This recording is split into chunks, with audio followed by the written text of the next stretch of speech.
Bonsoir à tous, bonsoir à toutes et à tous pour ce webinaire mensuel que nous organisons avec Wall sur les actifs du moment. En fait, c'est le webinaire du mois de mai, mais comme on a eu un peu de difficulté à trouver une date, il se trouve qu'il tombe sur le 1er juin. Alors, on va regarder le sommaire qui est assez similaire. Pourquoi ça ne passe pas? Voilà. Le sommaire qui est en fait relativement similaire à celui du mois dernier et peut-être des mois précédents. Au passage, bonsoir Christian. Donc, on va regarder la situation économique actuelle, hein. Les choses bougent un peu, sont en train de prendre forme. Beaucoup de questions se posent, beaucoup d'incertitudes, hein, on va voir sur les marchés financiers. Ça va un petit peu dans tous les sens.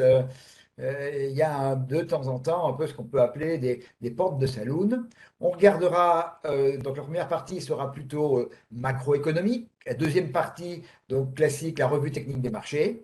On va regarder les gros actifs habituels et on va commenter et indiquer quels sont les niveaux techniques importants pour les jours et semaines qui viennent. Et puis enfin, ben, comme d'habitude également, j'ai sélectionné un certain nombre d'actifs. Il y en a un certain nombre qui ont été demandés par des participants, et puis d'autres que j'ai sélectionnés moi-même parce que je trouve il y a des configurations techniques qui sont intéressantes. Alors, l'analyse de la situation économique actuelle. Donc, il y a trois points, trois ou quatre points hein, importants euh, que l'on retrouve un peu tous les mois, mais qui commencent à poser pour certains des problèmes. Et la liaison entre certains qui pose aussi des problèmes. Tout d'abord, bon, l'inflation, elle ne s'arrête pas. L'inflation, elle continue à progresser. En zone euro, les chiffres sont sortis hier. On continue à progresser. On était à 7,4 en avril.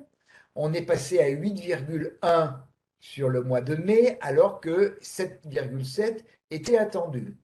Passage en France, on est à 5,2, donc c'est sorti à 5,2, inférieur à la moyenne de la zone euro, mais il y a une prise en charge par l'État d'un certain nombre d'éléments d'actifs, comme notamment l'énergie, qui fait que ben, les prix euh, sont, euh, euh, ne sont pas les prix réels, mais ceux après ristourne de l'État.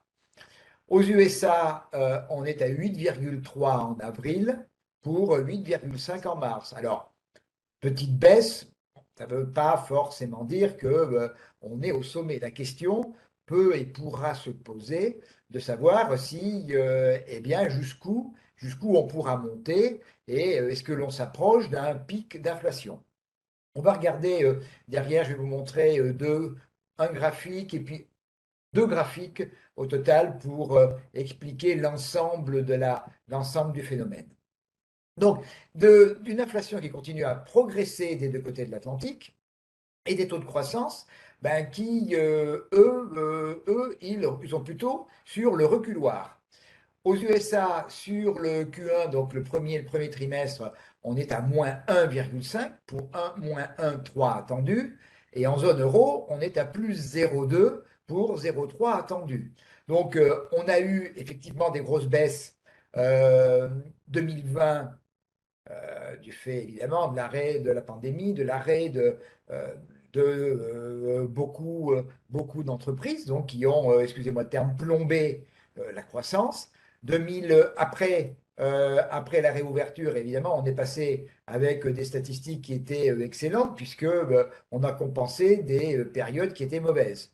Et là maintenant, que ce soit au niveau US et en zone euro, on a retrouvé globalement les niveaux d'avant pandémie, mais on n'a pas retrouvé la pente qui était celle avant la pandémie. On n'a pas rattrapé. C'est-à-dire que le taux ou le niveau auquel, par exemple, les Américains devraient être aujourd'hui s'il n'y avait pas eu de pandémie est supérieur à celui où il est actuellement, même si on a rattrapé. Mais on a perdu quand même, en fait, on a perdu 2 ans de croissance.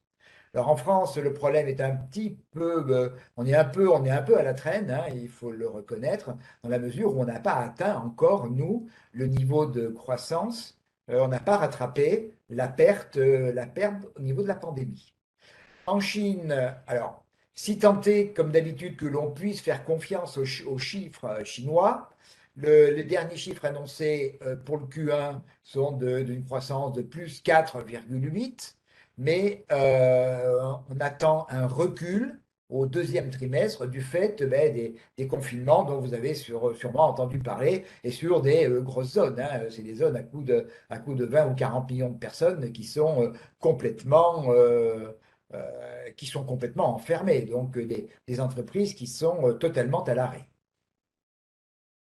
Alors, voilà au niveau des États-Unis, la façon est sur une période de 3 ans, avec le début donc de l'avant-pandémie, la période du début de la pandémie et la sortie de cette période.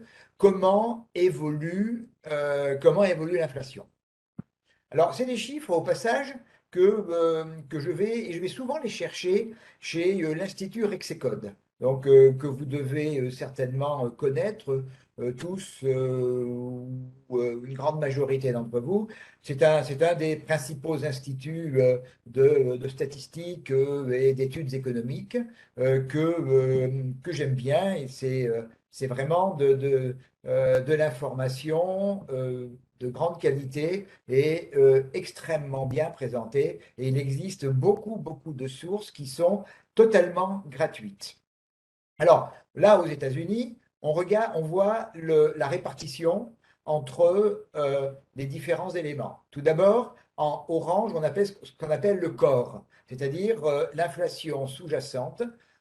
C'est la partie des produits qui ne sont pas liés à des marchés directs ou à des cours. L'énergie, notamment, enfin, que ce soit l'électricité, mais aussi, surtout le pétrole, c'est lié au cours à tout instant, au cours du pétrole, au cours du gaz. L'alimentaire, là également, ce sont des marchés, de gros marchés, comme Chicago, par exemple, hein, sur de gros actifs comme le blé, le soja, la viande, le jus d'orange, et j'en passe. Et puis, donc, le total de ces trois éléments donne l'inflation d'ensemble. Donc, on s'aperçoit que, la part actuelle liée à l'alimentaire représente à peu près 1% environ. La part liée à l'énergie représente à peu près un peu plus de 2%, 2 à 2,5%, et la part des autres éléments, c'est-à-dire l'inflation sous-jacente, elle a augmenté, mais depuis début 2021, mais en fait, elle a augmenté beaucoup moins que les deux autres éléments. Mais néanmoins, si demain la hausse de l'énergie venait à s'éteindre, toute l'inflation ne s'éteindrait pas, loin de là. Sur l'année 2019, on avait une inflation de base, une inflation sous-jacente qui était un peu en dessous de 2%. En 2020, bon, avec les éléments pandémiques, on était en moyenne autour de 1%, dans la mesure où il y avait peu de demandes. Et donc, il y avait peu d'offres, peu de demandes, donc des prix plutôt tenus.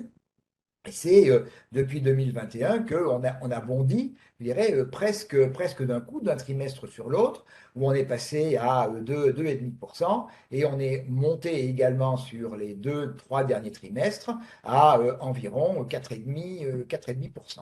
Donc cette inflation sous-jacente, elle représente quand même une part qui reste une part majoritaire des éléments inflationnistes. Donc il ne faut pas tout remettre sur l'énergie, même si c'est une part qui est qui est notable et qui est plutôt, elle s'est restabilisée, mais qui représente quand même une part de 2,5%. Et maintenant, si on regarde, et ça c'est un tableau qui est très parlant et je ne vais pas dire effarant, mais qui remonte sur les pays développés. À l'heure actuelle, donc ce sont des chiffres extrêmement récents qui sont sortis, qui ont dû sortir hier. Au niveau des pays développés, on est sur une inflation à 7,1. L'ensemble du monde, on a passé les 10, 10,9. Et phénomène difficile et dangereux, c'est les pays en développement qui sont autour de 14%.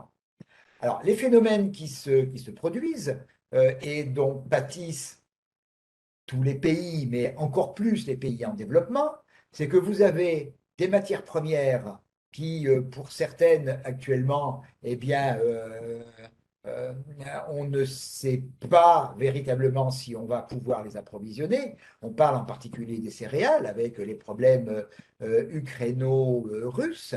On ne sait pas si un certain nombre de pays va pouvoir disposer de blé. Et non seulement les prix augmentent de manière considérable, on est passé en peu de temps de 200 à 400 dollars la tonne au niveau du blé, avec un dollar, on va le voir la revue des marchés, avec un dollar qui continue à progresser. Donc on a un double effet négatif qui est une augmentation des prix en termes courants, et on a en plus la monnaie dans laquelle ces produits sont libellés, qui, elle, est en forte hausse. Ce qui entraîne pour nombre de pays eh bien, une augmentation du déficit de la balance commerciale. Qui dit déficit de la balance commerciale dit qu'on utilise beaucoup plus de devises non locales. Je pense surtout aux pays en développement, notamment en dollars, alors que la quantité de dollars disponibles pour ces pays-là du fait de leurs exportations est en baisse, et donc leur propre monnaie eh bien, est en baisse. Donc leur pouvoir d'achat est doublement touché par ces phénomènes inflationnistes, ces phénomènes d'augmentation des prix des matières premières, ce phénomène d'augmentation du dollar et la pénurie de liquidités, notamment en dollars, pour des pays pauvres. Alors ça, il ne faudrait pas que ce soit dans le futur une bombe à retardement. Alors, la Chine, évidemment, la Chine est un acteur hyper important. Donc, elle a contribué sur ce premier trimestre à la problématique générale avec deux éléments. Euh, les confinements qui n'ont pas permis à un nombre significatif de marchandises d'être transportées, alors même que les coûts de transport ont augmenté dans des proportions absolument considérables, entre 700 et 1000%, c'est-à-dire une multiplication par 7 à 10 de certains coûts. Le container de base, le 40 pieds, je crois, venant de Chine, est passé en quelques mois de l'ordre de 1800 ou 2000 dollars à 13 ou 14 000 dollars. Donc, ce qui est également un phénomène supplémentaire qui pèse compte tenu d'une pénurie, compte tenu du supplément de demande à la réouverture des usines, une pénurie tout simplement de containers et une incapacité des ports européens à pouvoir débarquer tout ce supplément de marchandises. Alors, les Chinois sont évidemment conscients de la problématique, pas tellement pour nous, mais pour eux surtout. Donc, ces confinements qui pèsent sur leur croissance. Et ça, c'est un système, s'il n'y a pas de croissance, les faillites peuvent aller à vitesse absolument considérable, dans la mesure où eh bien, on se retrouve avec des capacités de production inexploitées qui sont importantes et des problèmes immobiliers que la Chine connaît depuis des mois, avec à un moment donné, il y avait, je crois, 10 millions de logements neufs qui étaient vides, qui ne trouvaient pas preneur. Alors, pas plus tard qu'hier, les autorités chinoises ont montré une attitude très volontariste Et donc, ils ont annoncé un grand plan de relance. Alors, j'ai pas trouvé de chiffres, mais les Chinois sont pas, ils donnent des informations, mais ils savent bien entretenir un certain flou. Donc, ce plan de relance, donc tout d'abord en fonction de la consommation et de l'investissement des ménages, une réduction des coûts d'emprunt à la fois pour ménages et entreprises, un soutien financier aux grands projets et des émissions spéciales d'obligations afin de financer des grands travaux de la part des collectivités locales. Alors, on se retrouve, je dirais, dans des systèmes de plans de relance tout à fait classiques. C'est des éléments, je dirais, presque d'école de l'économie capitaliste, à savoir, eh bien, on relance la consommation et l'investissement des ménages, on les pousse à acheter des voitures, à acheter des logements. Donc, on leur donne on donne des facilités d'emprunt, on agit sur les taux de manière à favoriser la consommation et l'investissement. On lance des grands projets de manière à soutenir les entreprises et on permet aux collectivités locales de s'inscrire dans ce plan de grands projets avec un financement tout à fait spécial et dans des conditions financières extrêmement favorables. Alors, ça, c'est le qualitatif. On va voir derrière le quantitatif si l'attitude volontariste se traduit euh, quantitativement de manière importante. Mais on sent véritablement une volonté de la Chine pour elle de sortir de cette situation. Il faut savoir qu'il y a au mois de novembre un comité central du Parti communiste. C'est un anniversaire, je crois, ou de la mort de Mao. Je ne sais plus exactement, j'ai oublié. Donc, c'est une manifestation pour laquelle les Chinois vont donner beaucoup de lustre, beaucoup de faste. Et il ne faudrait pas que ce soit en même temps dans une période difficile sur le plan économique, hein. Politique et économique en Chine, c'est les deux volets ou les deux versants d'une même main de fer. Le budget chinois, le budget ou les objectifs de la Chine sur l'année 2022 en termes de croissance sont à 5,5. On a vu que le premier trimestre, on était à 4,8, que l'on va baisser au deuxième trimestre. Donc, il va falloir accélérer de manière tout à fait significative, c'est-à-dire remonter quasiment à des croissances de l'ordre de 7% sur les deux derniers trimestres pour tenir le rythme des 5,5. Alors, on va voir ce que cela va donner. Ça sera évidemment tout à fait favorable au commerce mondial. Alors après, il y a toujours ce problème de l'attitude des banques centrales. Alors les Américains, eux, ont pris tardivement, très tardivement, pour moi trop tardivement, ils ont pris en compte la nécessité de remonter les taux directeurs. Quand je dis très ou trop tardivement, c'est que lorsque vous commencez à relever des taux qui sont extrêmement bas, alors que l'inflation est déjà très élevée, pour que le relèvement des taux d'inflation ait véritablement la possibilité de réduire la consommation et l'investissement des ménages, il faut que l'écart entre le taux d'inflation et les taux d'emprunt eh bien, soit faible. Si les taux d'intérêt réels restent, comme ils le sont encore, extrêmement négatifs hein, par rapport à l'inflation, eh bien, ça n'a aucune incidence sur la consommation. Donc, il y a eu deux relèvements qui ont déjà été effectués par la Fed. Donc le premier de 0,25 en mars, un deuxième lors de la réunion annoncée le 4 mai de 0,50. Donc on est sur une fourchette d'intervention de la part de la Fed entre 0,75 et 1%. A priori les attentes de nouveaux relèvements donc, viennent pour les deux réunions à venir, l'une qui est, je crois, les 15 et 16 juin, et l'autre les 26, 27 ou 27, 28 juillet. On attend à nouveau 2 fois 0,5, ce qui amènerait les taux d'intervention aux alentours de 1,75 à 2%.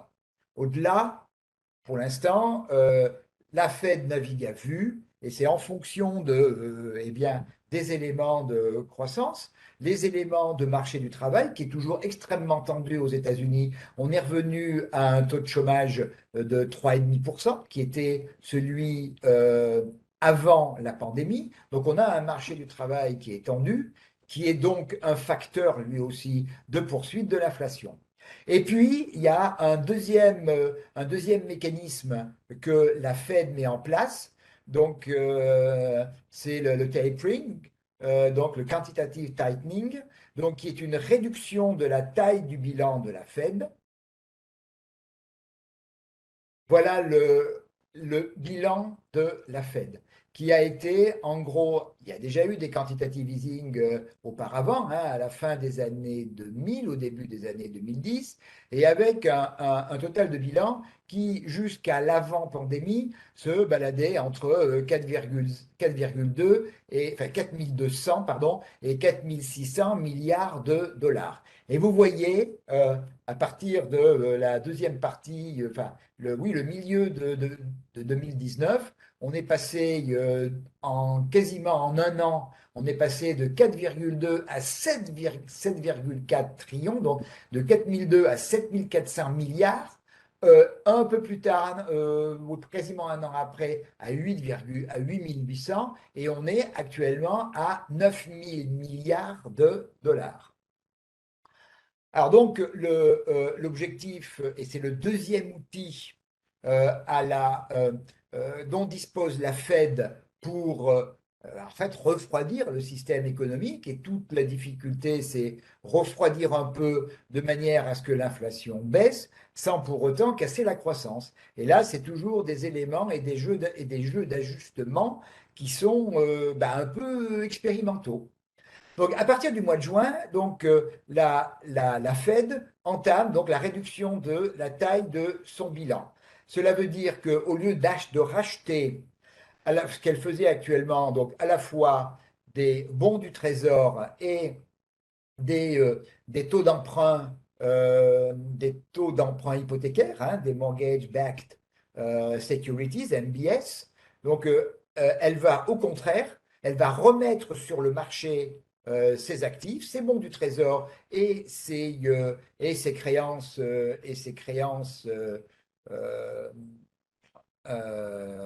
excusez-moi, et ses créances, donc ses créances long terme, hein. Et donc, elle va ressortir, elle va drainer des liquidités du système financier. Le programme est 47,5 milliards de dollars à partir du mois de juin, puis on passe à 95 milliards à partir de septembre. Oui, oui, MBS, je cherchais le bon terme, c'est des emprunts, euh, ben ça repart, sur des emprunts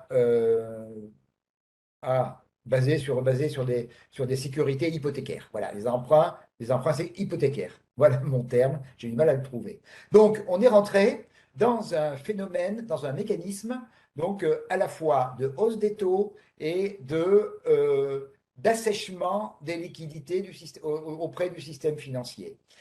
Ceci n'est, vous le comprenez aisément, pas du tout favorable aux actions puisque, eh bien, il va falloir que les agents économiques, les agents boursiers, pour racheter ces actifs, il va falloir qu'ils se procurent eux-mêmes des liquidités, et des liquidités, c'est par vente d'actifs et par vente d'actifs boursiers. Alors, en Europe, là, par contre, on est au niveau du statu quo. Pour l'instant, il n'y a aucune action. Alors, là, la crainte numéro un, c'est de casser une croissance qui est déjà en phase de réduction et euh, des taux de chômage qui ont certes baissé depuis la fin de la période de pandémie, mais des taux de chômage qui restent néanmoins qui restent élevés, puisqu'on est au-delà de 7%, 7% en Europe contre 3,5% aux États-Unis.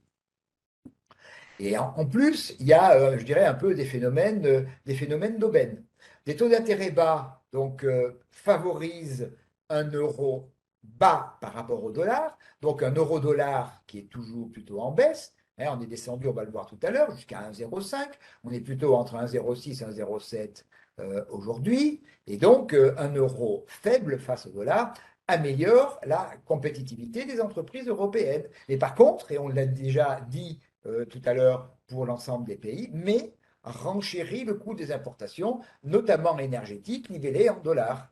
Et on a vu récemment qu'en France, malheureusement, on avait battu un peu notre record historique de, euh, euh, de déficit de la balance commerciale. Très négatif. On est monté en base annuelle aux alentours de 70 à 80 milliards d'euros. Alors, la première hausse semblerait être prévue lors de la réunion de juillet 2022. On parle de 0,25 bon, sur le taux de prise en pension de la part des banques. Bon, c'est vraiment une toute petite pincée. Et pour l'instant, rien concernant la réduction du bilan de la Banque centrale européenne. Alors, donc, et je vais conclure cette partie en fait avec des graphiques, comment dire, des slides en fait que je vous ai déjà montré le mois dernier parce que les phénomènes sont les mêmes globalement en conclusion, sauf que au niveau de l'inflation, on continue à progresser, au niveau de la croissance, on va pas dans le bon sens. Au niveau des banques centrales, si les États-Unis sont en train de prendre la mesure, c'est pas du tout le même cas en Europe. Et puis le chômage, eh bien, on est en stade de plein emploi aux États-Unis, 3,5%, et on est à 7% en Europe. Ce qui montre et qui confirme qu'il y a plutôt un creusement, la poursuite du creusement entre les situations européennes et américaines. Donc, l'inflation, donc, je redis ce que j'ai déjà dit le mois dernier, l'inflation, elle est très majoritairement importée, des facteurs exogènes. Pour l'instant, les salaires demeurent toujours en retrait et ils n'alimentent pas encore la spirale inflationniste parce qu'on est encore loin du plein emploi. Même s'il y a des tensions, hein, on en entend parler très régulièrement, il y a des tensions dans certains secteurs, mais en France, on a sur les catégories ABC, on a 5,5 millions de chômeurs et on ne trouve pas de personnel pour café, restaurants et hôtels. C'est quand même un problème. Et puis, le phénomène il est complètement différent aux États-Unis. On est en situation de plein emploi. On a la tension sur les salaires, hein. On a les augmentations de salaires sur un an aux États-Unis de mémoire sont proches de 6% pour une inflation à 8. Donc, on a un système, on est par contre dans un mécanisme où l'inflation américaine est attisée par les tensions sur les salaires, mais attisée de manière partielle du fait de la hausse de la productivité. Mais néanmoins, vous voyez que l'on a deux schémas d'inflation qui sont extrêmement différents entre l'Europe et les États-Unis. Je crois que c'était. Alors, conséquence, là aussi, c'est comment dire, une slide que j'ai déjà indiquée, mais c'est aussi la conclusion qui était vraie le mois dernier, qui reste toujours vraie, les conséquences sont toujours les mêmes. Donc, crise obligataire, un immobilier qui ne progresse plus, l'or n'est clairement plus à l'heure actuelle une valeur refuge. Il est sur des niveaux de 1800, entre 1800 et 1900 dollars l'once. On aurait pu s'attendre à ce que, eh bien, il passe au-delà de 2000. En fait, on s'aperçoit qu'il y a une et une seule valeur refuge aujourd'hui, c'est le dollar. Il n'y en a pas deux. Certains espéraient que les cryptos seraient aussi une valeur refuge. Je crois que la réalité depuis 3 mois à peu près montre que ce n'est absolument pas le cas. Il y a une valeur refuge, le dollar. Alors, on est toujours sur les marchés actions sur deux choses. Le premier, c'est ce qu'on appelle flight to quality. Euh, on a quand même, alors qu'il y a quand même un certain nombre de nuages importants qui commencent à apparaître, on continue à avoir quand même une forte résilience des marchés actions. On a eu des corrections, on va les voir, hein, sur le CAC, sur le S&P, mais on reste quand même à des niveaux, comment dire, les marchés ne lâchent pas, les marchés continuent à y croire, ils sont inquiets, ça pourrait basculer à tout moment. Mais pour l'instant, il y a une vraie résilience sur ces marchés. La value, alors j'ai pas mis de graphique aujourd'hui, ce mois-ci sur le ratio, comme je fais de temps en temps, le ratio growth value. La value continue à progresser. Certains secteurs comme dont le pair avait été à des niveaux extrêmement élevés, hein, au-delà de 60 pour certaines valeurs de la techno et même du luxe, hein, je crois que c'est Hermès qui était qui avait un PER qui était pas loin de 60. Donc, ces sociétés ont pas mal consolidé. Le luxe, on va le voir tout à l'heure, eh bien, est peut-être dans une forme, une phase de reprise, surtout si la croissance repart en Chine. Et puis, bah, toujours, bon, je n'ai pas regardé plus ce mois-ci, mais les fonds d'investissement sur, comment dire, socialement responsables et sur les énergies fossiles continuent à lever des fonds. Donc, ce qui donne, d'un mois sur l'autre, on n'a pas des modifications absolument fondamentales des éléments et des positions des gros investisseurs. Il faut quand même rajouter par rapport au mois précédent que le, le tapering, la réduction du bilan, notamment de la Fed, aura un effet, alors non, euh, non pricé, ou pricé déjà, je ne sais pas, mais aura des conséquences sur les marchés actions, puisque sur les marchés financiers d'une manière générale, sur les marchés actions également, dans la mesure où eh bien, il va falloir retirer les liquidités pour racheter les actifs que la Banque centrale américaine va mettre sur le marché. Alors Yves dit, le patron de JP Morgan a dit qu'il fallait s'attendre à un ouragan sur les marchés financiers. Bon, j'ai un peu de mal à imaginer que, bon, je vous fais tout à fait confiance sur le fait qu'il ait pu le dire, mais euh,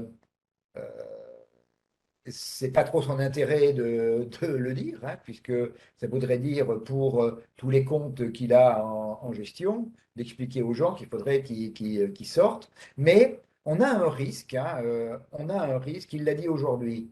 Bon, on a un risque, hein, il faut pas se leurrer. On a un multirisque. Le multirisque, il est effectivement le tapering, le, la- la- la- le pompage de liquidité de la part de la Fed. Bon, on est à 47 000 milliards sur un total de 47 milliards par mois sur un total de 9 000 milliards. Euh, oui, oui, il gère plusieurs milliards de dollars. À mon avis, c'est plusieurs dizaines, si ce n'est centaines de milliards de dollars. Donc, il exprime une crainte. Oui, la crainte, elle existe. La crainte, elle existe. Donc, il y a ce phénomène-là. Il y a le phénomène euh, d'un recul de la croissance qui entraînera une baisse, qui peut entraîner une baisse des résultats des entreprises. Et ça, les marchés, ils n'aiment pas. Il y a la progression de l'inflation qui va être extrêmement négative pour les entreprises qui n'ont pas de pricing power, c'est-à-dire euh, d'être capable de transférer aux particuliers la hausse des prix, des éléments de constitution du prix de revient. Donc, ceux qui n'ont pas la possibilité de retransmettre au marché les hausses qu'ils subissent, eh bien, là, pour eux, ce sera difficile. Alors, il faut être prudent. Il ne faut pas jeter le bébé avec l'eau du bain. On va voir tout à l'heure sur les principaux actifs quels sont les niveaux qu'il faut particulièrement regarder. Il faut être prudent, mais je ne dirais pas qu'il faut sortir des marchés. Il faut garder de la prudence. Ils ne lâchent pas pour l'instant, les marchés ne lâchent pas. Ils sont plutôt sur des niveaux, on va voir, des niveaux d'équilibre de moyen long terme tout à fait significatifs. Alors, on va en parler. On va passer directement sur la plateforme. Non, excusez-moi. Excusez-moi. J'ai pas fermé la plateforme. Voilà. Alors, on va commencer par, comme d'habitude, tout seigneur, tout honneur, le S&P 500, qui est là à l'écran, en vision quotidienne. Alors là, vous êtes en Ishimoku, mais je vais un peu comme d'habitude utiliser différentes approches, différentes techniques. En gros, je travaille sur Ishimoku, je travaille sur VBA, donc les bandes de Bollinger, et puis je travaille aussi sur des écrans où j'ai uniquement les éléments de prix et les éléments techniques. Et puis, dernier élément que j'utilise, c'est les retracements et les extensions de Fibonacci. Donc là, on est sur le S&P. On va commencer en hebdo. Et je vais en hebdo sur long terme. Je vais vous montrer quelque chose, un point qui est très important. J'ai mis les retracements de Fibonacci depuis le plus bas de la baisse de la pandémie au mois de mars 2020. Donc, mon point de départ et mon sommet ici, il y a à 4827 et j'ai mes retracements à partir de ce niveau-là. On voit que le premier retracement a été touché il y a une quinzaine de jours, à la mi-mai. Ce niveau donc de 38,2, c'est également, vous le voyez ici, je vais maintenant zoomer, vous avez vu le point de départ, je vais pouvoir zoomer. C'est également un niveau de polarité technique, ici, puisque dans la montée en janvier 2021, ça a été un niveau de résistance, on l'a franchi, on est revenu le tester avant de repartir. Et donc, on est revenu le tester ici. Donc, c'est un niveau de polarité. Ce niveau, on va l'indiquer, il est à 3821 et c'est un niveau vraiment fondamental. Pourquoi? Si je reviens dans la réflexion théorie de dos, j'ai démarré ici une tendance baissière, un plus haut, un premier plus bas, un deuxième plus haut, plus bas que le précédent, et quand j'ai touché mon niveau ici à 3820, j'ai j'ai fait un nouveau plus bas. Ce qui veut dire que si d'aventure les marchés repartaient là à la baisse, eh bien, si on cassait le niveau de 3821, on ouvrirait une nouvelle jambe de baisse, une nouvelle phase de baisse.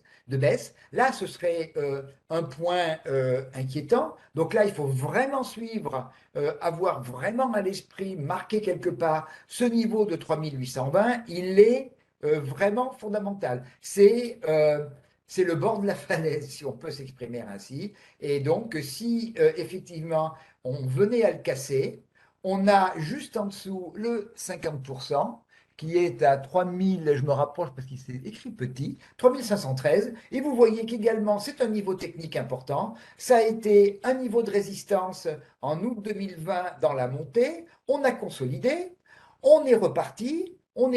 Après franchissement, on est revenu tester et on est reparti. Donc, un niveau, lui aussi, à la fois technique et un niveau de Fibonacci. Et puis, bon, je ne vais pas rapidement parler du dernier niveau ici, qui est à 3190. Bon, il est loin, c'est le 61,8, qui est également un niveau, vous voyez, un niveau qui a fait résistance dans la montée. On l'a franchi, on est revenu le tester et on est reparti. Mais pour l'instant, le bord de la falaise, si je peux m'exprimer ainsi, si j'ose m'exprimer ainsi, c'est 3820. Alors, en Ishimoku, pour ceux qui pratiquent, et je vais après passer sur VBA, donc et je vais passer en daily. En Ishimoku, donc, on voit que on est passé maintenant sous le nuage. En vision Ishimoku, on est en tendance baissière. On a, je ne l'ai pas mis en clôture hebdomadaire, on a sauvegardé un niveau important ici, qui est à 3890 et qui est ce plat de SSB, cette sortie la sortie du nuage, et en clôture hebdomadaire, c'est le niveau qui a arrêté la baisse des cours.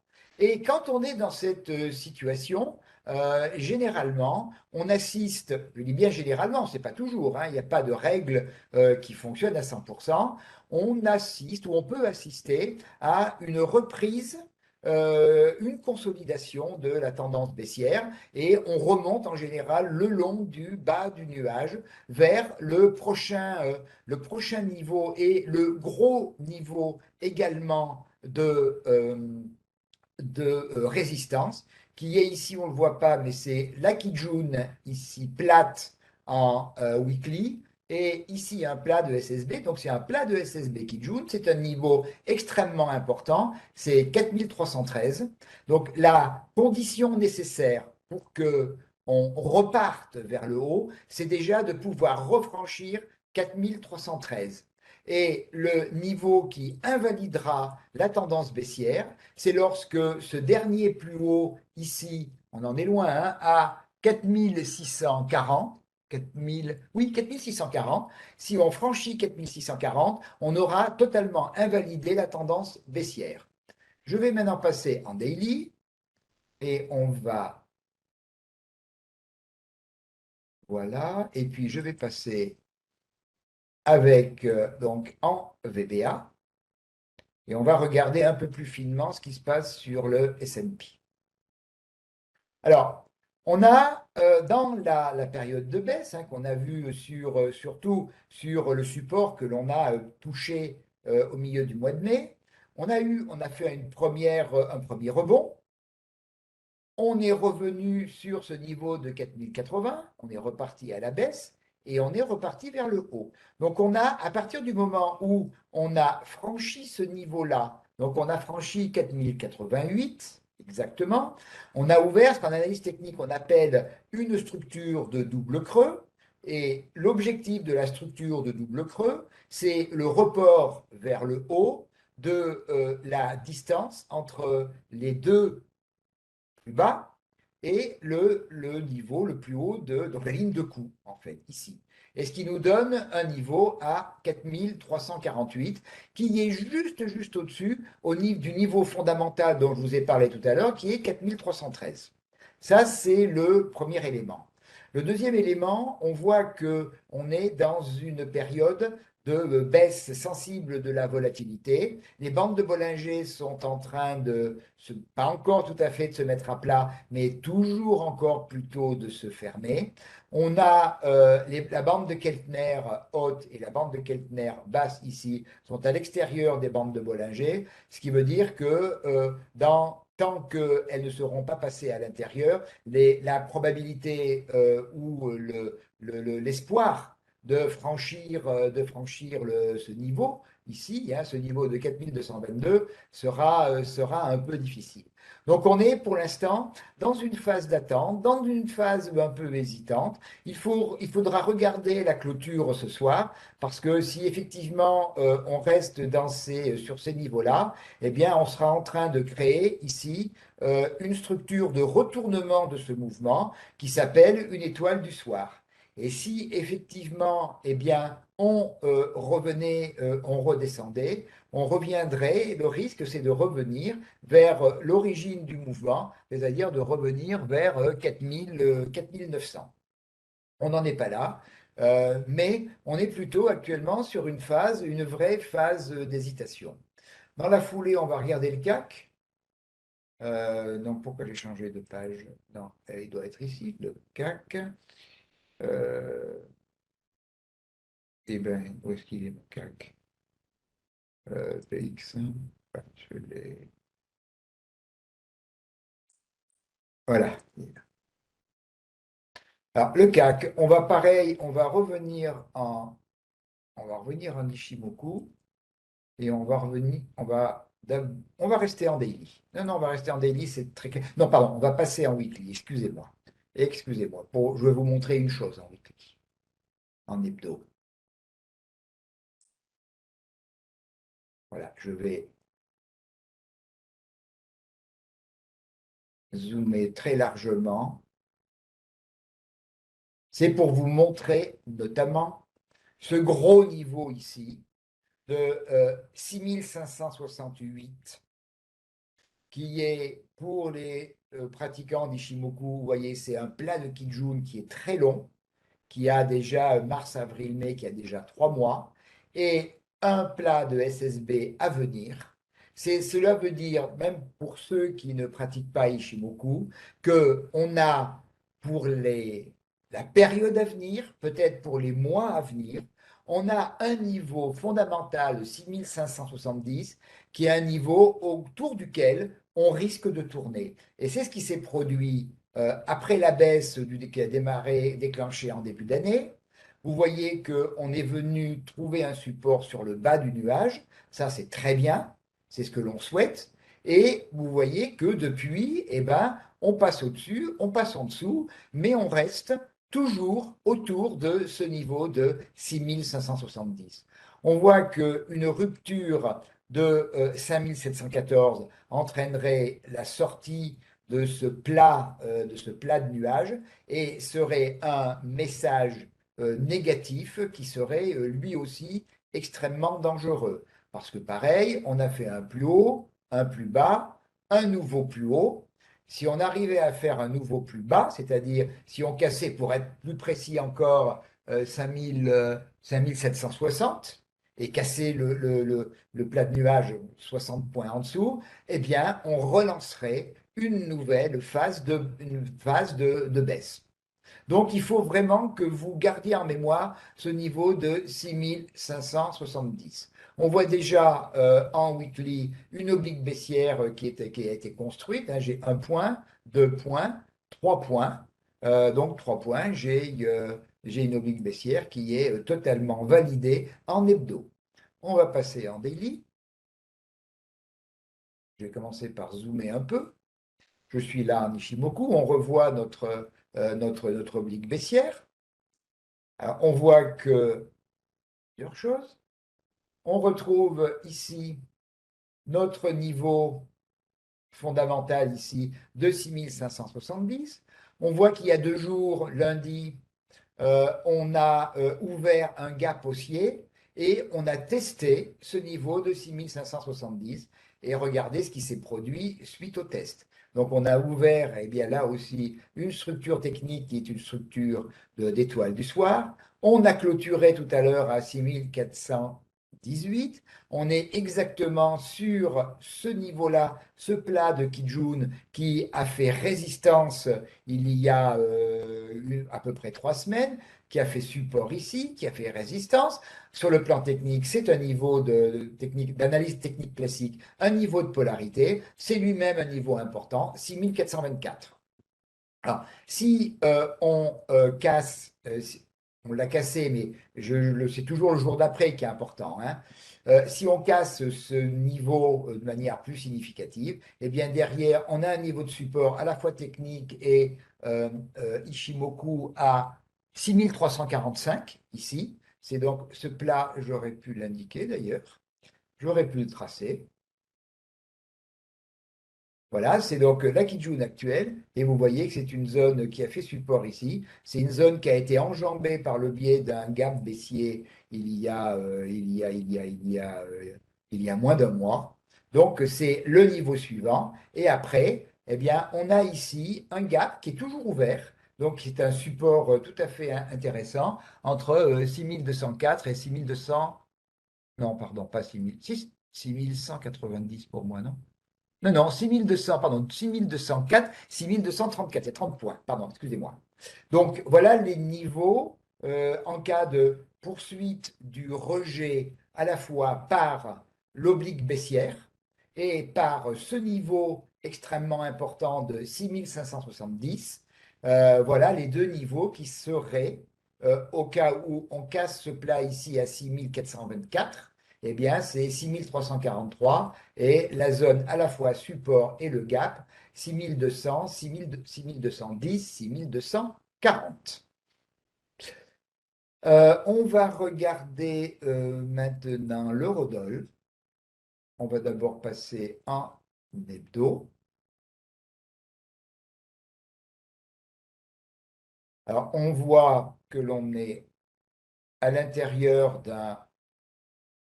d'un canal baissier. Et ce canal, il dure depuis un certain temps, hein. Il dure depuis maintenant 13 mois. Ça fait plus d'un an. Il y a un an, on s'en rappelle pas, mais on était à 1,22 €. On est descendu à 1,05. On est actuellement à 1,06. On a perdu quasiment 15% sur l'euro-dollar. Donc, en termes de pouvoir d'achat, en termes de coûts d'importation pour les entreprises européennes, notamment au niveau de l'énergie, on a cumulé les handicaps. Donc, on est sorti un petit peu violemment il y a 2, 3 semaines euh, de ce, euh, euh, de ce canal baissier. On est venu toucher un support à 1,0396 et là, pour l'instant, on a réintégré le canal. On va venir maintenant en daily. Alors, je reste en Nishimoku, mais je vais changer après. Donc, le constat ici, c'est que on a été rejeté par l'ensemble 1 de la branche haute du canal baissier, le nuage ici en daily. On est ressorti par le bas du nuage et là donc on se dirige. On est sur un niveau support et qui est un plat de Kijun également en Ishimoku, mais c'est un niveau de polarité également en analyse technique à 1,0640. En cas de rupture dans les jours qui viennent de ce niveau, derrière c'est 1,0544.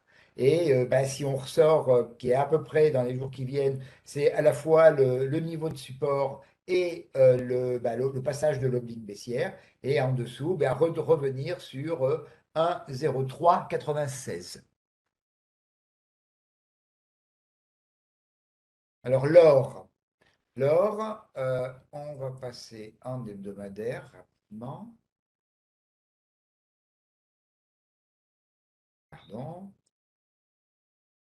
Alors l'or, on a eu un moment, effectivement, le sentiment en début d'année que les difficultés de marché, en plus avec un dollar qui progressait déjà, enfin depuis longtemps déjà, on a eu effectivement cette montée et avec un test du plus haut historique à 2070 $ l'once. Et puis, ben, ça a été la déception. Vous voyez, là, sur la semaine où ça s'est produit, regardez la taille de cette mèche haute. Ça, c'est un peu rédhibitoire. Et depuis, eh bien, on a réussi à tenir une zone ici entre 1900, 1900, 1907, qui est juste en dessous de la Kijun hebdomadaire à 1912. On a tenu cette zone pendant plusieurs semaines. Il y a un mois, eh bien, cette zone a lâché. On a trouvé un support on est venu retester l'oblique baissière de long terme, ici, hein, qui fonctionne depuis août 2020, donc depuis une bonne vingtaine de mois. On est venu donc tester avec succès pour l'instant ce niveau-là. On est venu tester avec succès le nuage. J'ai tracé ici la moyenne mobile sans période, parce qu'elle est très claire, elle est aussi. Regardez comment elle a fait support pendant des mois. Et puis là, pour l'instant, elle tient elle aussi. Donc, elle est actuellement à 1841. On va descendre en daily.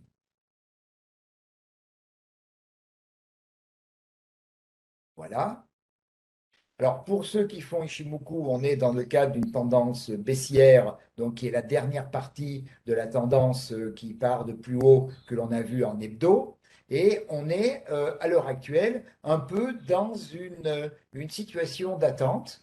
On est là sur ce même niveau dont on a parlé de 1848. C'est un niveau de résistance Ishimoku, c'est un plat ici de Kijun. Et la difficulté qu'on va avoir dans la période qui vient, c'est qu'on va s'attaquer au nuage, et un nuage qui est relativement épais. Donc, la possibilité ou la probabilité, à mon sens, de pouvoir revoir des niveaux au-delà de 1900, je pense que c'est pas véritablement pour tout de suite. On verra ce que ça peut donner, mais on va vite se trouver confronté avec un nuage qui est quand même relativement épais, puisqu'il va de 1838 à 1890, donc il y a 70 dollars. C'est des niveaux, si vous voulez, pour franchir, il faut qu'il y ait au niveau du fondamental quelque chose de significatif, il faut qu'il y ait un vrai catalyseur pour pouvoir franchir. Et on voit qu'actuellement, eh bien, malgré les inquiétudes du marché, eh bien, l'or n'en profite absolument pas. On va regarder, je voulais vous montrer, ce sera le dernier, oui, ce sera le dollar, on va le regarder en hebdo. Alors, le dollar, ben, on voit cette montée. On est en phase de consolidation. Je vais mettre à plus long terme volontairement. Euh, non, ça, j'ai pas assez, pas la peine. Je ne sais pas si je l'ai gardé. J'ai passé en mensuel. Je ne sais pas si j'ai gardé. Je ne suis pas du tout sûr.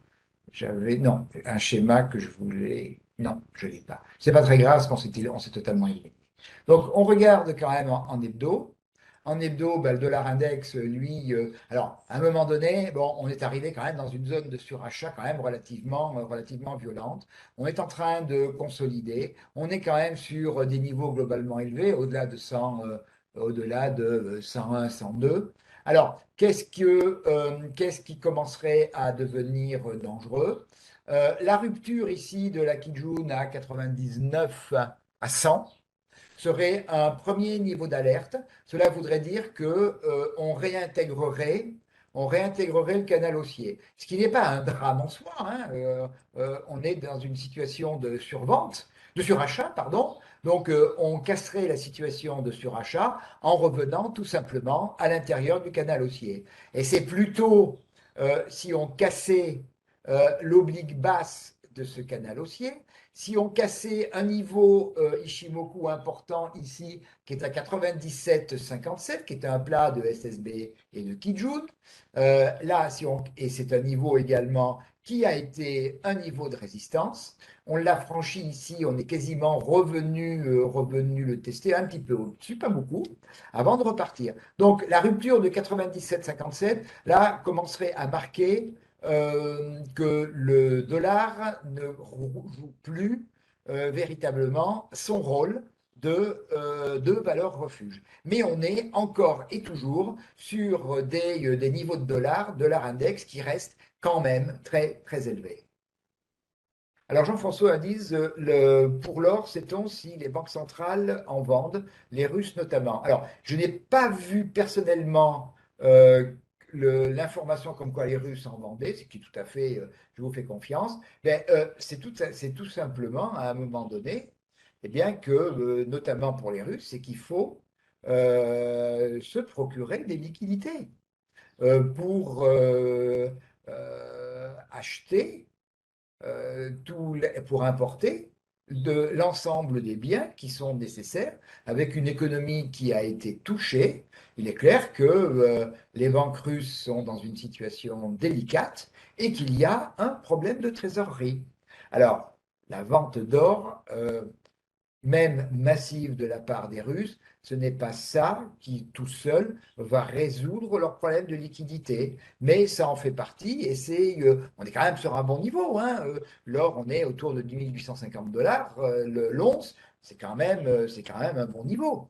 Donc, eh bien, il faut se procurer des liquidités pour pouvoir assurer les achats des éléments dont on a besoin. Voilà pour cette partie, je crois que j'ai fait le tour, donc de l'analyse des marchés. Donc je vous ai donné, c'était un peu le but, les éléments qu'il faut regarder. vers le haut, vers le bas, les éléments, les niveaux à franchir et ce qui se produirait en cassant certains niveaux. Alors, il nous reste un moment, là, on va regarder à la fois des actifs qui ont été demandés et puis des actifs que je vous ai proposés. On va commencer voilà, par Alstom. Alors, Alstom qui a été demandé, je vais venir en... Je suis en hebdomadaire, pardon. Je vais rester un peu en Ishimoku. On est, pour ceux qui pratiquent Ishimoku, dans une situation de tendance baissière qui est d'une très, très, très grande propreté. Et là, maintenant, on arrive sur un niveau dans cette reprise, dans ce rebond. On arrive sur un niveau qui est très important puisque c'est deux plats de Kijun, c'est 25,51. Je n'ai pas regardé, je vais le faire, je pense que ça va être le 50%. Ici, c'est normal si c'est la Kijun, on doit être pour 50%. Ouais, c'est ça. On va le laisser parce que ça va nous permettre de continuer la réflexion. On est sur le 50%, un voie de tendance baissière, hein, plus haut, plus haut ici, plus bas, et là, on essaye de remonter. Donc là, on a franchi déjà, donc 50% du dernier mouvement de baisse. On est sur un niveau de résistance important, 25,51.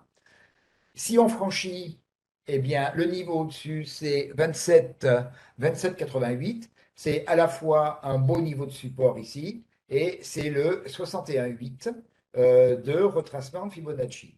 Alors, un élément qu'il faut rentrer en considération en hebdomadaire, c'est qu'on a des bandes de Bollinger qui sont en train de se refermer à grande vitesse. Ce qui veut dire que le niveau au-dessus à 30, 34, je pense qu'il sera de toute manière extrêmement, extrêmement difficile à atteindre.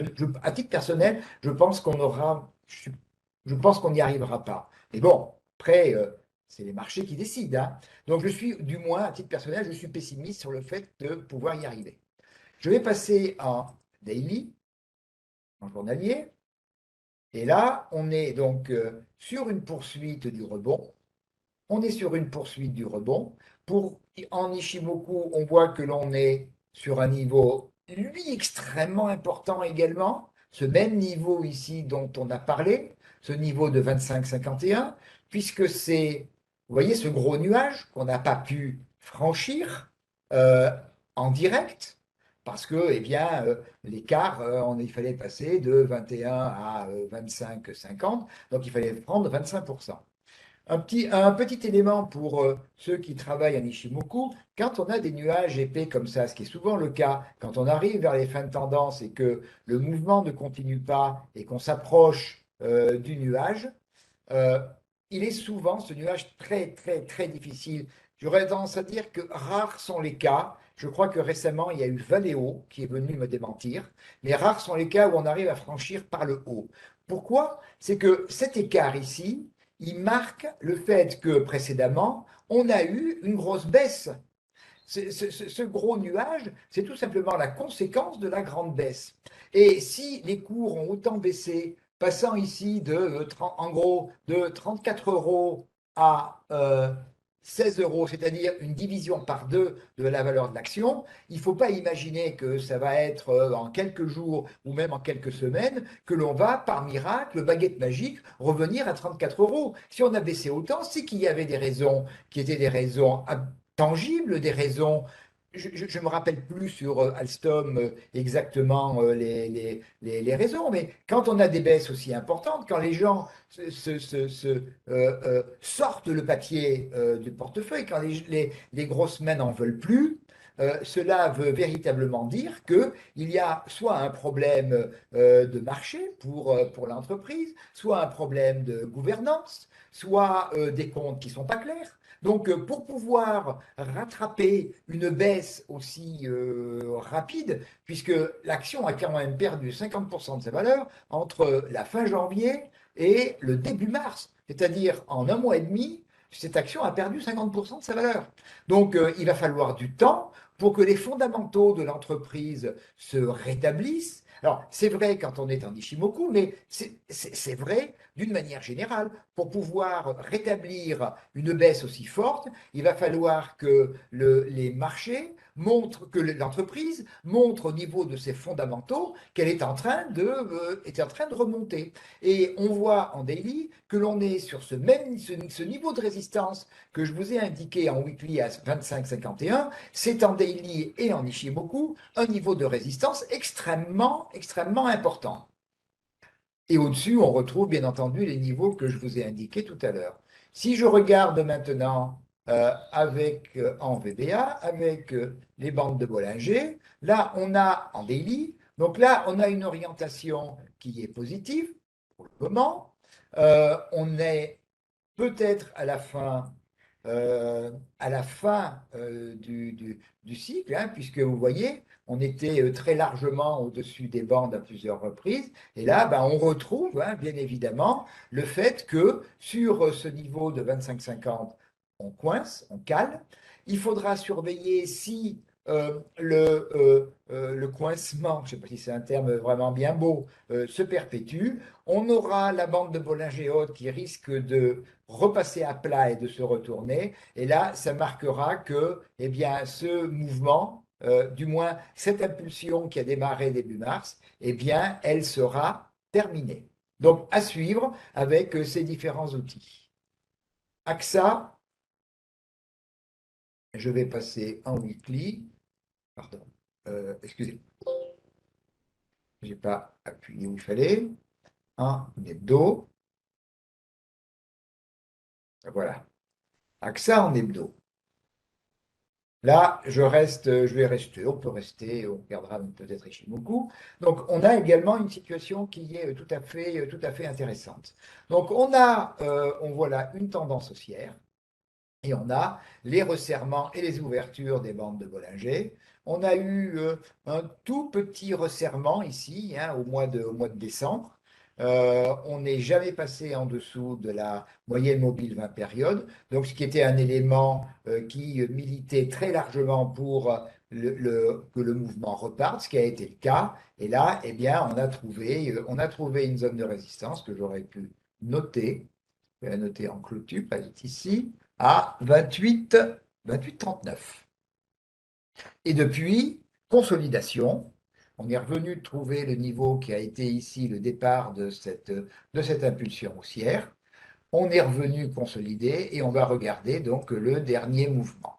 Et pour cela, on va passer en daily. Donc en hebdomadaire, on voit que la bande haute est en train de se refermer. On perd beaucoup de volatilité et à long terme et beaucoup de marge de manœuvre de progression. Mais on va voir encore mieux en daily le phénomène qui est accentué et où la vision est un peu plus compliquée. Donc, on a le dernier mouvement baissier qui a ouvert un gap qui a été juste comblé. C'est pour ça que je ne l'ai pas mis. Si, pardon, excusez-moi, qui n'a pas été juste comblé. Au contraire, excusez-moi, il reste un tout petit bout de gap par rapport à ce grand gap ici. Il en reste quand même un tout petit bout. Excusez-moi, je suis allé un peu vite en besogne. Voilà. Donc, il reste un tout petit bout de gap ici, aux alentours de 24, 24, 30, 24, 40.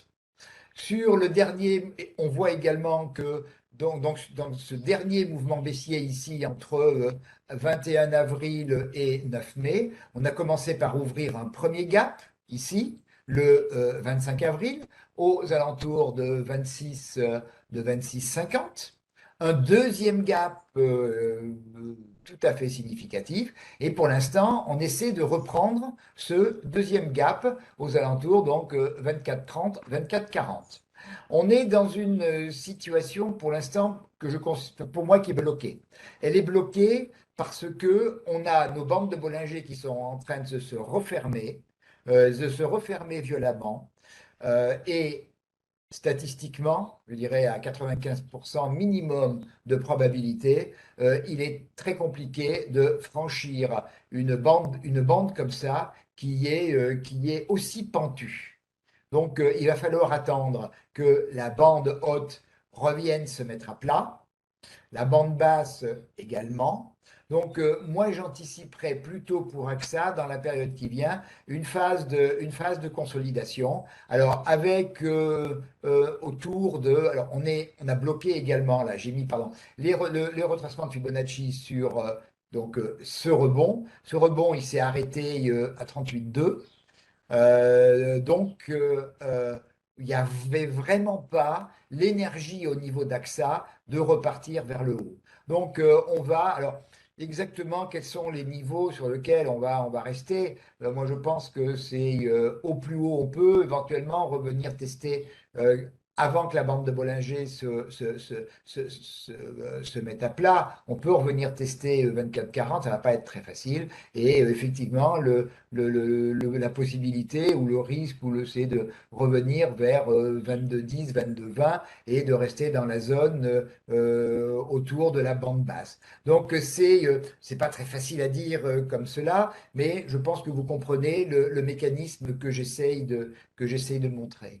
On va regarder très rapidement en Ishimoku ce que ça donne. Bah, Ishimoku dit exactement la même chose, à savoir on est sous le nuage, on est sous la Kijun, et donc, on est sur une zone, en fait, on est compressé un peu là vers le bas. Voilà, c'est un peu l'image que vous avez donnée. On a vraiment tout un flot de résistance au-dessus de la tête qui est vraiment important. Il y a le Crédit Agricole qui a été demandé. On va passer en hebdomadaire.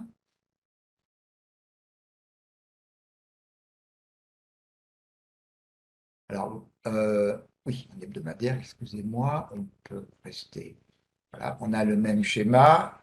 On a un schéma classique ici, hein, une grande baisse de l'action entre, pareil, une période très courte, hein, entre début février et début mars, en un mois. En un mois, on est passé de 14,28 à 9 euros, hein. On a perdu 40% de la valeur. On est reparti et on voit que en hebdomadaire, on n'arrive pas à revenir à l'intérieur du nuage. Et là aussi, on a un niveau extrêmement important qui est pour moi un niveau de résistance majeur pour l'action, qui est ici à 11,62. C'est ce plat de SSB Kijun.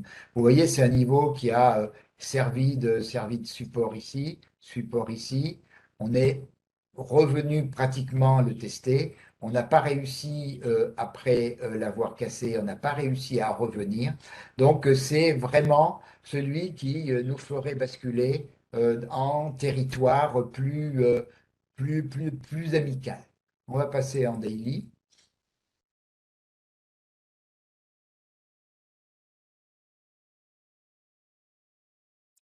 Alors, on a ouvert en plus, il y a 2 jours, un gap baissier extrêmement important ici, entre 10,50 et 11,10, ce qui n'est pas forcément de bon augure. On voit que le niveau dont j'ai parlé tout à l'heure est également un niveau tout à fait fondamental en daily, donc mon niveau de 11,62. Et quand on regarde le graphique, on a l'impression qu'on est plutôt en train de s'en éloigner que de s'en rapprocher. Donc, on voit que, on a ce nuage épais, on n'a pas réussi à le franchir. Et bien, comme souvent dans ce cas-là, on le casse. Donc, l'actif est plutôt en train de regarder vers le bas et de regarder vers 9,79 ici, et le niveau en dessous à 9,43. Forestia. Forestia, on va rester en daily parce qu'il est très intéressant tel quel. On peut rester en daily. Je vais rester en daily, comme ça, et en Bollinger. Euh, bon, on voit donc une tendance baissière qui a démarré à la mi-février, qui a vu les cours passer de 43 à 21 euros. Là aussi, d'ailleurs, on a eu dans cette période un certain nombre d'actifs, un certain nombre de secteurs, en particulier, excusez-moi, l'automobile, excusez-moi, il faut que je boive un peu d'eau, parce que je commence à avoir la gorge. Voilà. Donc on a quand même un certain nombre d'actions qui ont perdu des proportions quand même extrêmement importantes. Et Forestia a trouvé depuis le début du mois de mars, a trouvé ici une zone de soutien entre 21,70 € et 26,55 €. Je vais rezoomer un petit peu maintenant qu'on a vu le mouvement. Et là, on est dans une situation qui est on est peut-être à l'aube de la sortie haussière de cette zone de ce range, qui est probablement donc une zone d'accumulation. Ce sera confirmé par le franchissement de 26,55.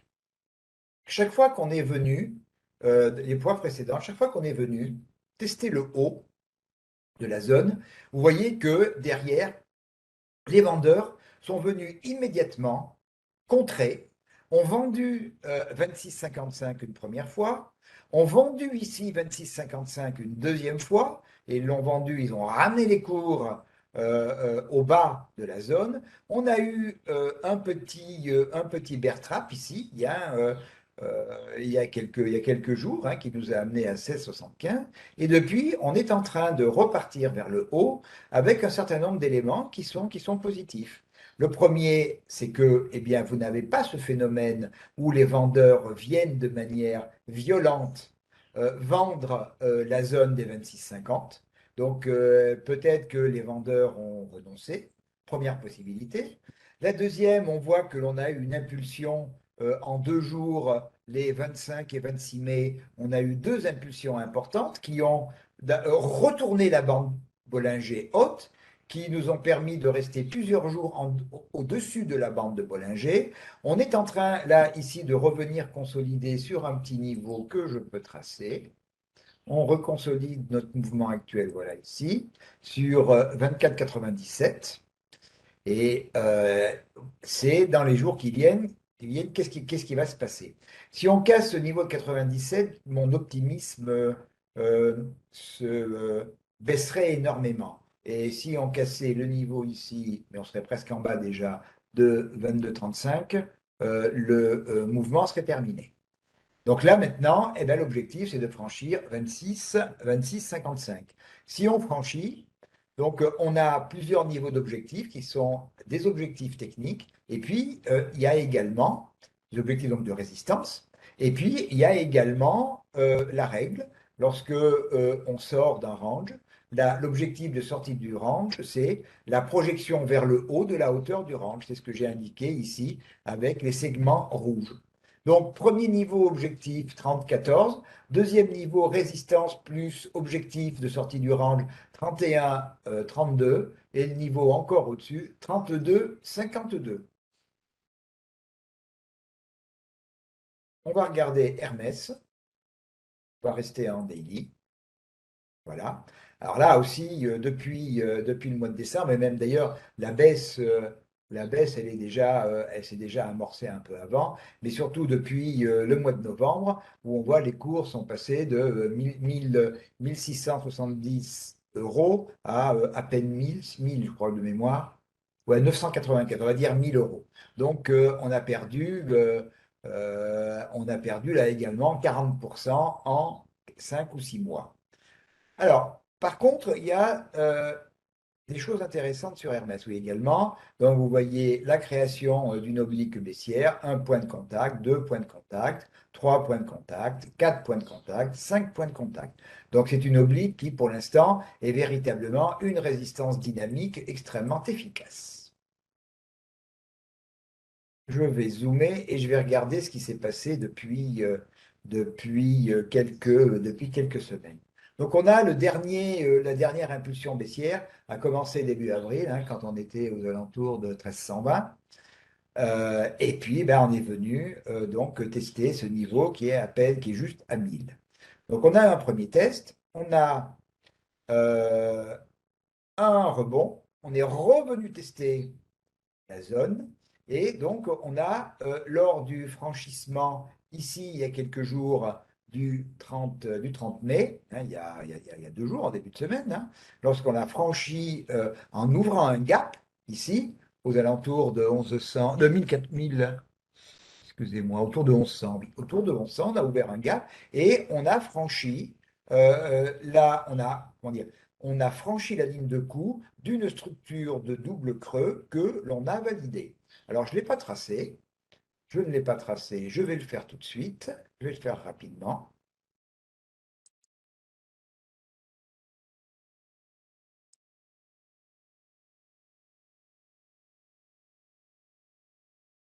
Je vais le mettre comme ça pour aller plus vite.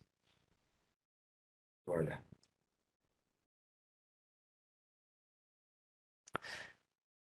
On a franchi, donc on a ouvert un gap. Et pour l'instant, eh bien, on n'arrive pas à progresser et on a clôturé ce soir à 1099, voire 1100. Alors, on est un peu dans un corner, là, pour l'instant. Il va falloir un peu attendre que les choses se décantent. Il n'est pas tout à fait bien placé, il vient en fait un peu en dessous. Excusez-moi. Il vient, c'est bon. Voilà, c'est plus juste comme ça, parce que ça aura une incidence. Alors, on est un peu dans un corner, à savoir que, eh bien, ça peut aller dans les deux sens et il va falloir regarder les niveaux importants pour pouvoir suivre ce qui se passe. Alors, de manière négative, on a une bande de Bollinger ici haute qui est très baissière, et là, on voit par contre que la pente est en train de un peu de s'incurver. On a notre oblique baissière hein, qui vient faire pression. Et puis, de l'autre côté, en dessous, on a notre gap hein, qui a été testé à 1000, le bas à 1091. Et pour l'instant, le niveau de gap, il tient. Et ça, c'est important. Donc, on peut peut-être s'attendre à ce qu'on ait une phase de consolidation aux alentours de 1080, 1080, 1100, le temps de laisser la bande de Bollinger s'aplatir. Et là, eh bien, on se retrouverait dans quelques jours, si ce schéma-là fonctionnait, effectivement, à venir retester l'oblique baissière. Et là, on peut à la fois être rejeté, mais on peut peut-être aussi franchir. Ce qui, on va voir, ça ne va pas immédiat, mais si la Chine, avec les mesures qui ont été, dont j'ai parlé tout à l'heure, repart sur le plan économique, eh bien, ce sera tout à fait favorable pour les entreprises du luxe. Alors, évidemment, le plan qui a été annoncé ne va pas donner des résultats dans la semaine qui vient, hein, vous vous en doutez bien. Après, il y a tout le schéma de communication que les Chinois peuvent éventuellement mettre en route pour justement rassurer les investisseurs et pour les faire revenir, et en particulier les faire revenir vers les entreprises du luxe. Alors, c'est pas gagné, c'est une possibilité. Par contre, derrière, si on cassait le gap, là, effectivement, on réouvrirait la voie pour revenir aux alentours de 1000 euros. Et sinon, au-dessus, on a un niveau qui est important. C'est à la fois, les niveaux sont très proches ici, hein, c'est ici. Voilà. Cette zone, donc 1195, hein, le 61, le 61,8 ici, 1196, 1200, 1202, qui est une zone fondamentale, une zone de résistance fondamentale. C'est à la fois le retracement 61,8 de la dernière baisse, et vous voyez ici, c'est une zone de polarité, support, support, support à nouveau, rupture, euh, résistance. Donc, niveau 1200, 1202, niveau très important. Et c'est vraiment son franchissement qui, derrière, pourrait nous permettre de revoir les 1320. Pardon. Ensuite, j'avais en demande idée logistique. Alors, idée logistique, on va toujours regarder en hebdo.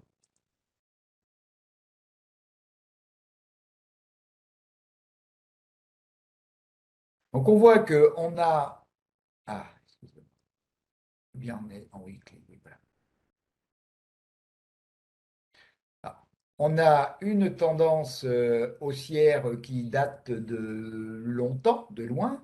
Hein, au moins en 2016, là, on était à 95 euros, on est monté à 368. Donc, une société qui progresse, qui progresse, qui progresse. Et puis, depuis le mois de juin 2021, ici, tchoum, on a la pente de croissance change complètement et devient extrêmement, on est extrêmement, extrêmement pentu. Alors, on est arrivé ici dans un sommet, 368, on est rentré en consolidation. Je n'ai pas mis, mais je pourrais le mettre. Je vais les mettre. Je ne l'avais pas fait, pas grave. Je vais regarder la dernière impulsion.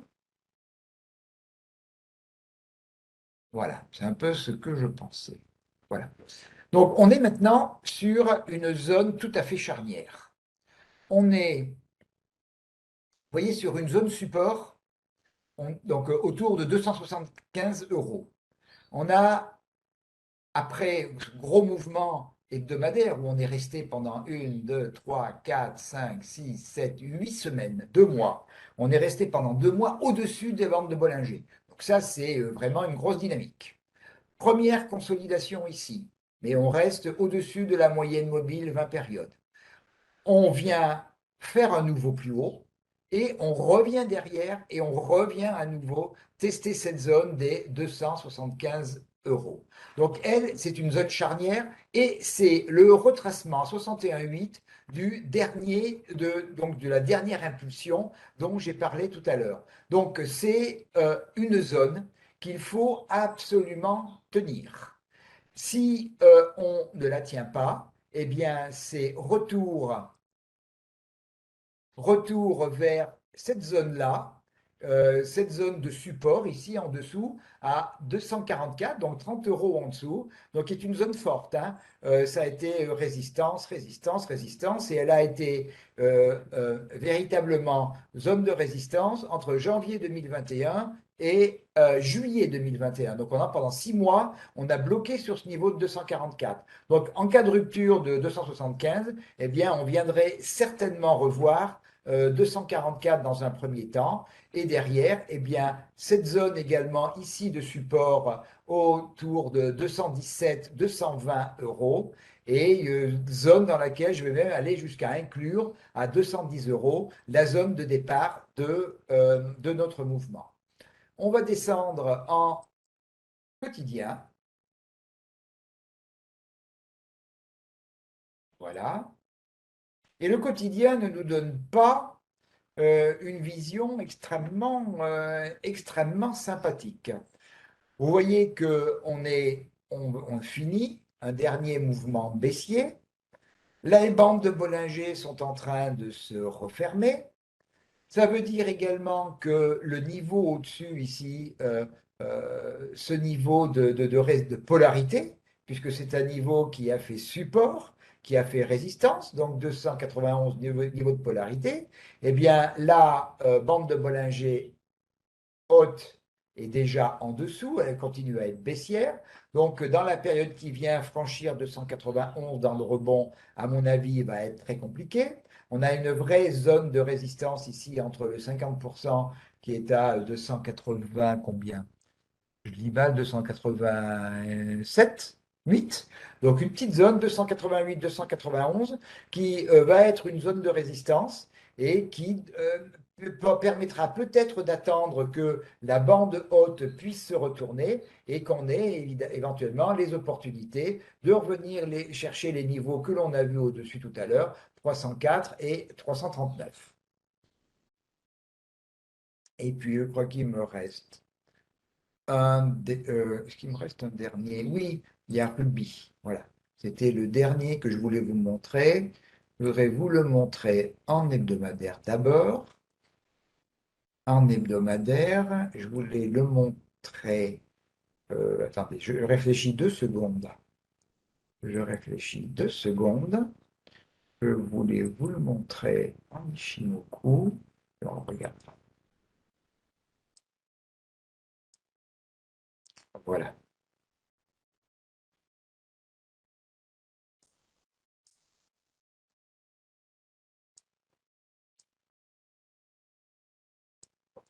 Voilà. Alors, Ruby, comme on a vu déjà sur plusieurs actifs, Donc on est en hebdomadaire. Donc on a une tendance baissière tout à fait classique, propre pour ceux qui font l'Ishimoku, hein. On est complètement en phase, en harmonie avec la Tenkan.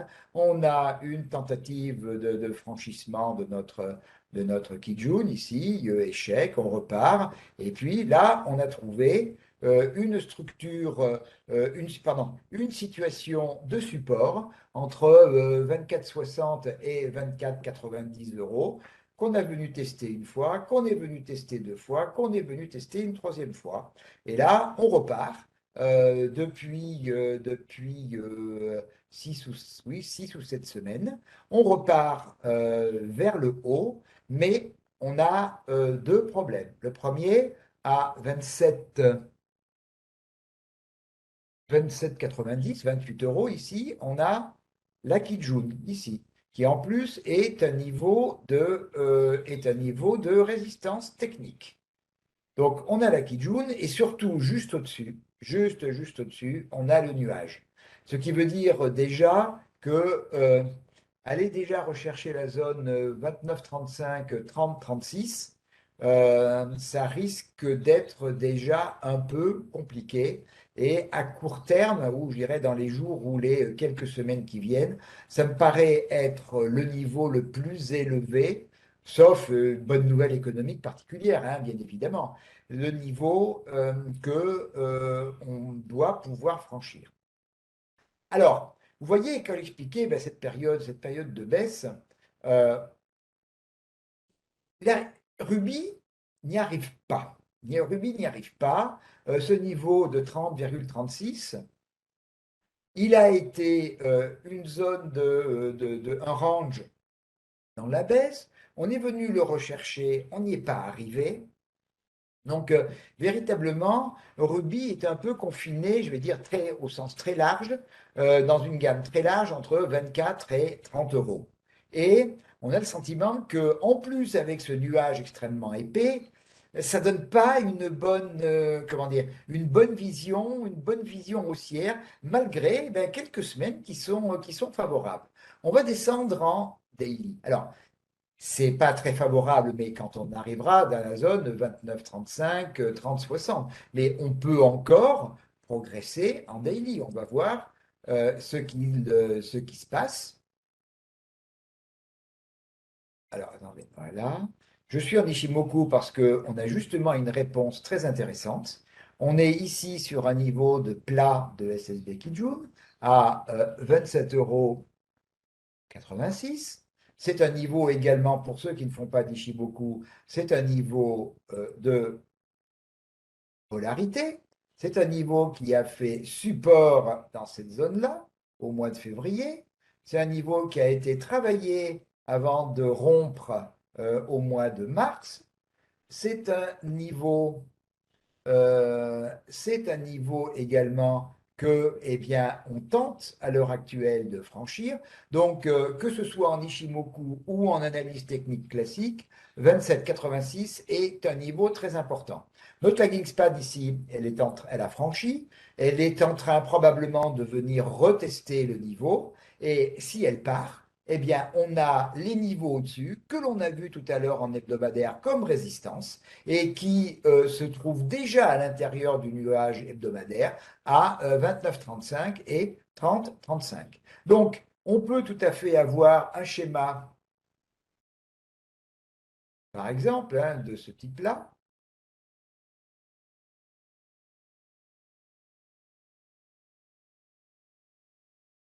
Être voir quelque chose dans le genre, hein, quelque chose comme ça.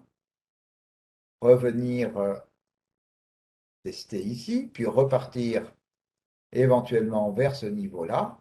Mais là, pour moi, la plus grande probabilité, si on arrive là, c'est plutôt de repartir ici. Alors, on verra, hein, peut-être qu'on en reparlera le mois prochain. Hein, si, demandez-moi si ça vous intéresse de voir effectivement quel est le schéma qui a fonctionné.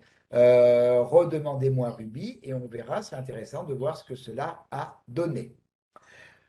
Voilà, donc ça fait un peu plus d'une heure et demie qu'on est ensemble. C'est bien, je crois que j'ai montré tout ce que j'avais préparé. Je pense que je n'en ai pas oublié. Si vous avez une dernière question, Alexandre me dit, je suis piégé avec Air France, que faut-il faire? Alors attendez, on va regarder quand même. Je vais pas vous laisser. On va regarder Air France.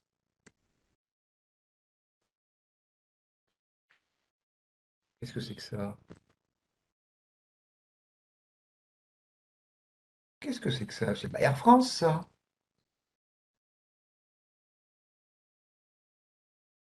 Qu'est-ce que c'est que ça?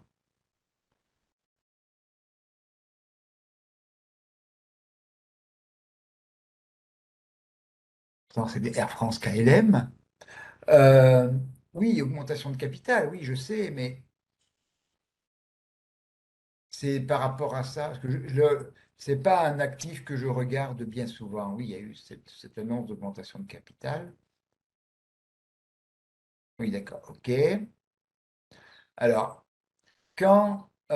oui, d'accord. Oui, oui, ok, d'accord, d'accord, d'accord. Mais comme je la regarde très peu, donc je suis pas. Alors, quand vous dites, Alexandre, que vous avez été piégé, est-ce que vous pouvez un peu décrire ou, si vous voulez, on va tout simplement regarder quels sont les niveaux et ce qui peut se produire. Alors, hop, je vais rester en semaine. Vous avez acheté à 4,30 €.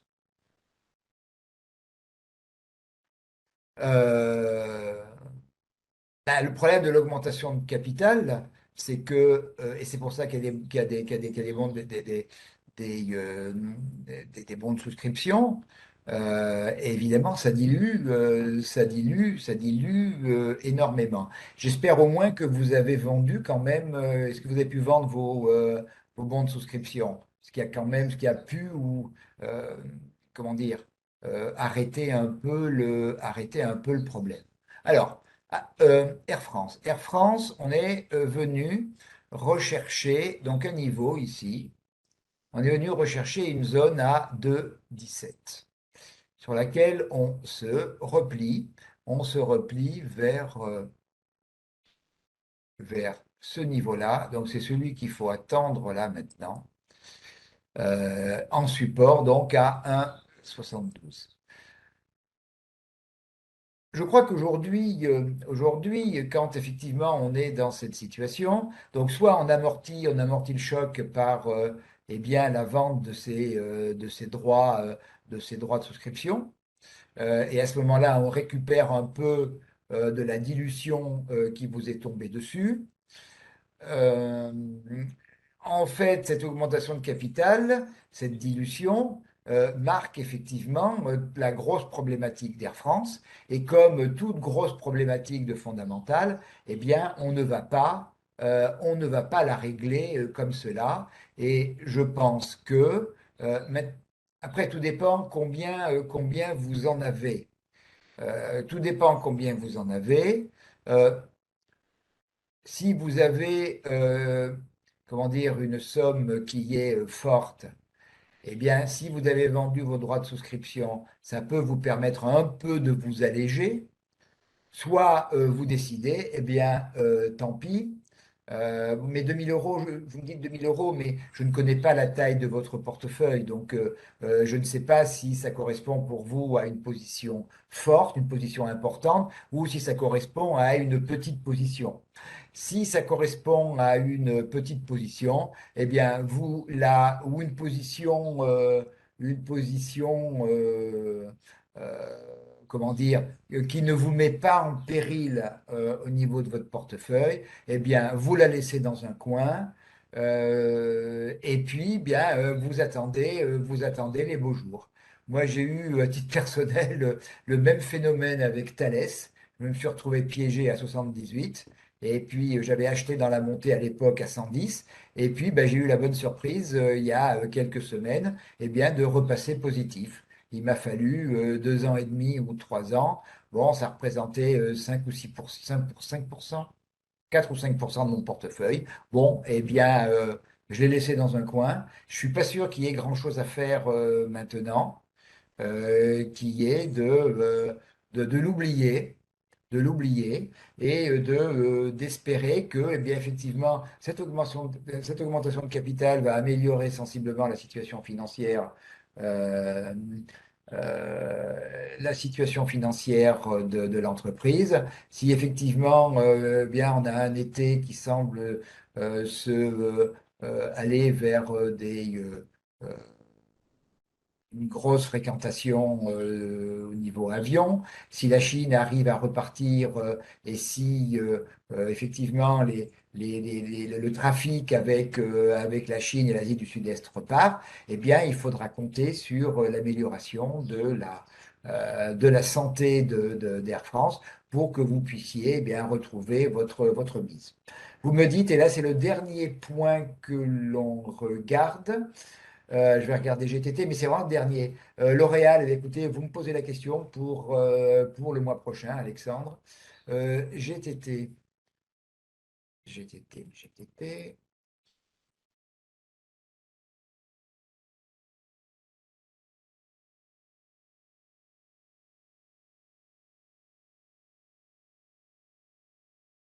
GTT, je suis en hebdomadaire.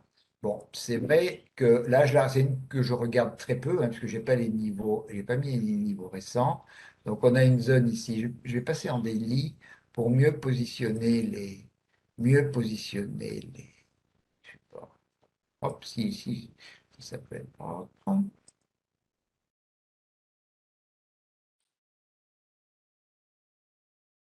voilà. Ouais.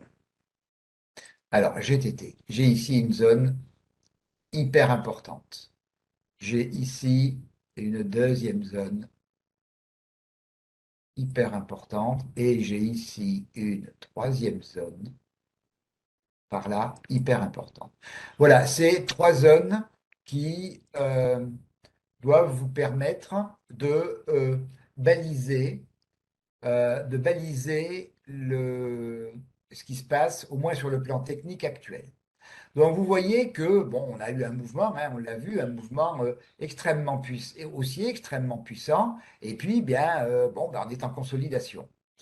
On a un niveau ici qui est donc 118,51 et qui est un niveau théorique d'achat. Puisque vous voyez dans la montée, c'est le dernier sommet, c'est le dernier plus haut dans la montée. Donc si ce niveau tient et si on rebondit, on a une chance, une probabilité que l'on reparte vers une nouvelle jambe de hausse. Et ce niveau-là, de 118,50, sur le plan technique, est un niveau d'achat. Deuxième niveau, alors lui c'est un petit peu le contraire, deuxième zone ici, aux alentours donc de 107, 107, 50, 108 euros ici. Là c'est le phénomène opposé, c'est-à-dire que c'est le dernier plus bas dans la montée. Si on casse ce niveau, eh bien on invalide la tendance haussière actuelle. Donc en dessous de 108, on n'est plus en tendance haussière, on est en tendance neutre. Et à ce moment-là, si on casse ce niveau, on a un nouveau niveau de polarité en dessous à 98,50 €. Donc voilà, si vous voulez, Patrick, les trois niveaux importants de consolidation à regarder. J'ai un petit niveau positif et je vous propose de le regarder également, c'est la moyenne mobile 20 périodes. Bon, la bande de Bollinger, elle est en train de se refermer, et tant qu'on tient la moyenne mobile 20, il n'y a pas de danger. La rupture en clôture de cette moyenne mobile qui va bouger hein, avec les jours, hein. Donc elle est aujourd'hui à 120 euros. Tant que la moyenne mobile tient, on est résolument tourné vers le haut. Si on la casse, si on vient casser 118,50, bon, on revient dans le schéma que je vous ai indiqué. Voilà, donc je m'arrête là. Je m'arrête là. Je vous remercie d'être quasiment tous restés jusqu'à la fin.